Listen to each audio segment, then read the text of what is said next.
Dear students, ਅਸੀਂ account ਦਾ ਇੱਕ ਨਵਾਂ ਟੌਪਿਕ ਸ਼ੁਰੂ ਕੀਤਾ ਹੋਇਆ ਹੈ GST goods and services tax.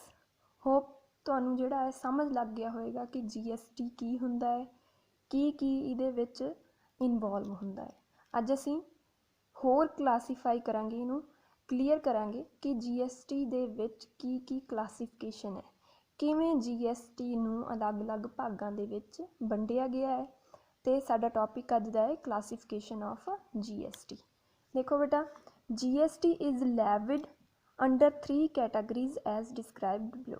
कहते GST जिहड़ा है 3 मेन कैटागरीज दे विच एप्लीकेबल हुंदा है, लगाया जाता है, जो कि असी नीचे दित्तियां होईयां है, पढ़नियां है। फस्ट है साडे कोल सेंट्रल GST, इनू असी CGST भी बोलते हैं।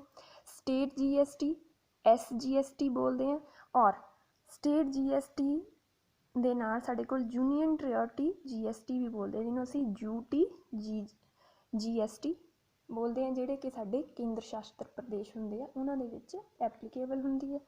ਨੈਕਸਟ ਹੈ ਸਾਡੇ ਕੋਲ ਇੰਟੀਗ੍ਰੇਟਿਡ GST, ਜਿਹਨੂੰ ਅਸੀਂ IGST ਬੋਲਦੇ ਹਾਂ। ਠੀਕ ਹੈ ਬੇਟਾ। ਫਸਟ ਹੈ ਸਾਡੇ ਕੋਲ ਸੈਂਟਰਲ GST, ਜਿਹਨੂੰ ਅਸੀਂ CGST ਬੋਲਦੇ ਹਾਂ। CGST is levied on intra state supply of goods and services. कहते जिहड़ा CGST है वह इंट्रा-स्टेट सप्लाई ऑफ गुड्स के उत्ते लगाया जाता है। Intra-state supply of goods and services mean the supply of goods and services with in a particular state. किसी पर्टिकुलर स्टेट के अंदर जदों सप्लाई की जाती है गुड्स एंड सर्विसेज की, उदों जिहड़ा है एप्लीकेबल हुंदा है CGST। जिमें कि आप एग्जाम्पल नाल समझते हैं, एक मान लो गुड्स जिहड़ियां है वह पंजाब विच ही बनियां है ते पंजाब विच ही सेल कीतियां गईयां, ते ये हुंदा है साडा intra state supply of goods. मतलब विद इन स्टेट पंजाब च ही बनियां सीगियां ते पंजाब विच ही सेल कर दित्तियां गुड्स, ते ये हुंदा है इंट्रा स्टेट। ते इंट्रा स्टेट के उत्ते साडा सेंट्रल GST एप्लीकेबल हुंदा है। In case of intra state supply both CGST and SGST और UGST are levied at half of the specified rate of GST for that particular good और services. कहते जिहड़ा CGST है और SGST है वो हाफ रेट के उत्ते जिहड़ा है एप्लीकेबल हुंदा है।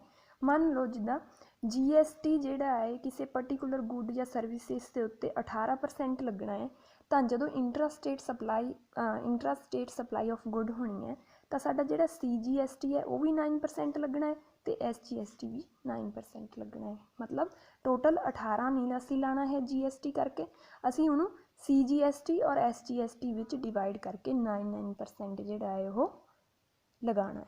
ठीक है बेटा, ये सीगा साडा सेंट्रल GST CGST।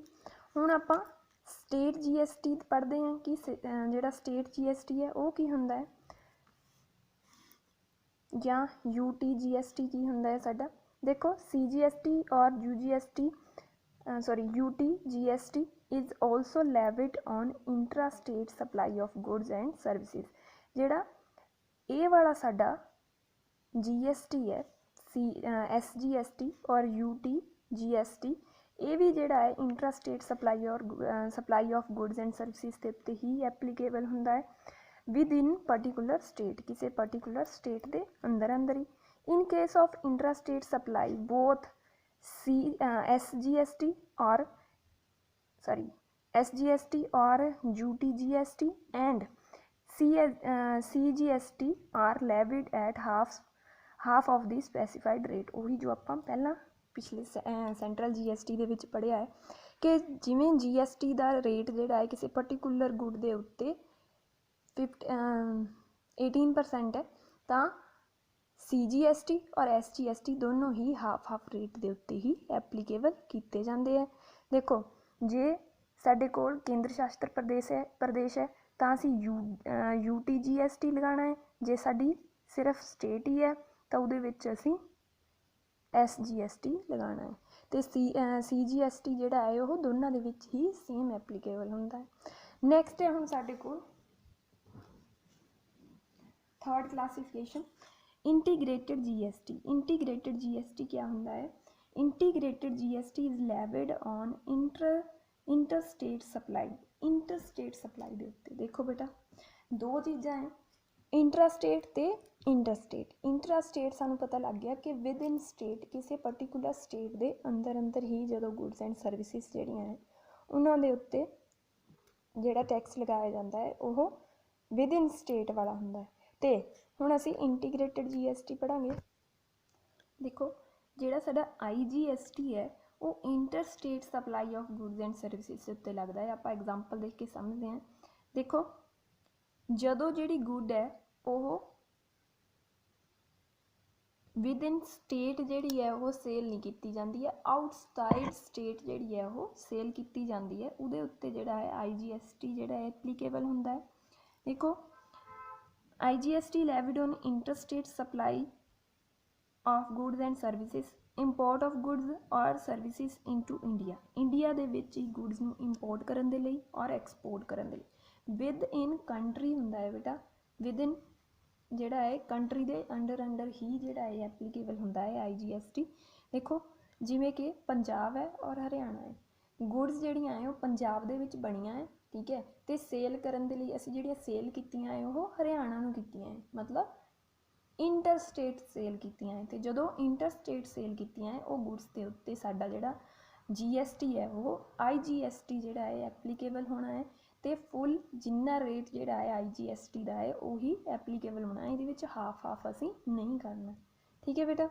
ये सीगी क्लासीफिकेशन साडी गुड्स एंड सर्विसिज टैक्स दी कि किवें क्लासीफाई किया है। ब्रीफली आपां समझ लैंदे हां।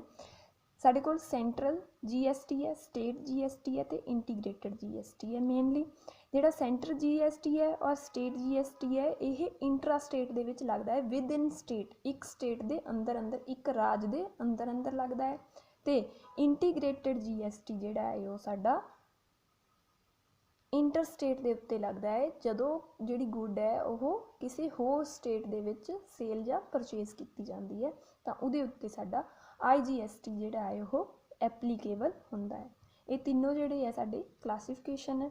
हुण आपां नैक्सट पढ़दे हां how to levy GST on supply. Supply दे उत्ते जां सेल दे उत्ते किवें जिहड़ा है GST अपलाई किया जाता है। देखो फस्ट है साडे कोल intra state supply. Intra state मतलब within state. On the intrastate supply of goods and services, CGST and SGST are levied। दोनों टैक्स लगते हैं, CGST भी लगता है तो SGST भी लगता है। A supply of goods or services is referred to as intrastate supply if both the sellers and the buyers are located within the same state। जदों buyer और seller इक्को स्टेट दे विच होण, इक्को स्टेट दे विच रहिंदे होण, तां साडा जिहड़ी सेम लोकेशन दे उत्ते होण वो सेम स्टेट दे विच लोकेट करदे होण तां साडी इंट्रा स्टेट सप्लाई कीती जांदी है, जिहदे उत्ते CGST और SGST जिहड़ा है अपलाई हुंदा है। जिवें मैं तुहानूं एग्जाम्पल विच दस्सिया सीगा, मान लो गुड्स जिहड़ियां पंजाब दे विच बणीਆਂ है, बायर जिहड़ा है वो सैलर जिहड़ा है वो पंजाब दा ही है, तो जिन्हें बाय कीतियां है जिन्हें खरीदियां है वो भी पंजाब दा ही है, तां साडे जिहड़ा है CGST और SGST उस गुड के उत्ते अपलाई किया जाता है, ठीक है बेटा। नैक्सट है साडे कोल हुण इंटरस्टेट सप्लाई। इंटरस्टेट सप्लाई है साडे कोल। On the interstate supply goods and services IGST is levied.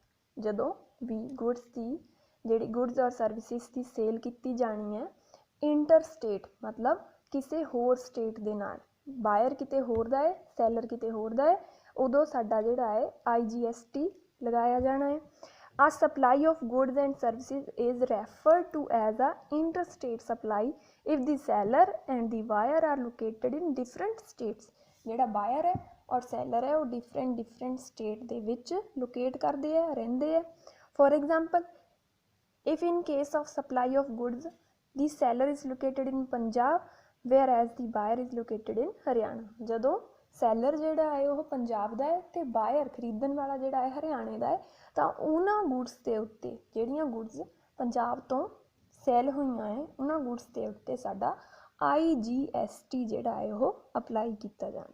ਠੀਕ ਹੈ ਬੇਟਾ, ਇਹ ਸੀਗੀ ਕਲਾਸੀਫਿਕੇਸ਼ਨ ਜਿਹੜੀ ਕਿ ਬਹੁਤ ਜ਼ਿਆਦਾ ਜ਼ਰੂਰੀ ਹੈ ਤੁਹਾਨੂੰ ਸਮਝਣੀ। ਅਤੇ ਨੈਕਸਟ ਅਸੀਂ ਜਿਹੜਾ ਹੈ ਇਹਦਾ ਅਕਾਊਂਟਿੰਗ ਦੇ ਨਾਲ ਕਿਆ ਰਿਲੇਸ਼ਨ ਹੈ GST ਦਾ, ਉਹ ਸਾਡਾ ਮੇਨ ਪਾਰਟ ਹੈ, ਜਿਹਦੇ ਕਰਕੇ ਅਸੀਂ ਇਹ GST ਵਾਲਾ ਲੈਸਨ ਜਿਹੜਾ ਹੈ ਸਾਡੇ ਸਿਲੇਬਸ ਦੇ ਵਿੱਚ ਹੈ ਕਿ GST ਦਾ ਸਾਡੀ ਅਕਾਊਂਟਿੰਗ ਦੇ ਨਾਲ ਕੀ ਸੰਬੰਧ ਹੈ, ਉਹ ਅਸੀਂ ਜਿਹੜਾ ਹੈ ਨੈਕਸਟ ਕਲਾਸ ਦੇ ਵਿੱਚ ਡਿਸਕਸ ਕਰਾਂਗੇ। ਅਤੇ ਅੱਜ ਤੁਸੀਂ ਜਿਹੜਾ ਹੈ ਜੋ ਵੀ ਕਲਾਸੀਫਿਕੇਸ਼ਨ ਹੈ ਇਹਨੂੰ ਚੰਗੀ ਤਰ੍ਹਾਂ ਸਮਝ ਲੈਣਾ ਹੈ ਅਤੇ ਕਾਪੀ ਦੇ ਉੱਤੇ ਲਿਖ ਲੈਣਾ ਹੈ। Thank you students.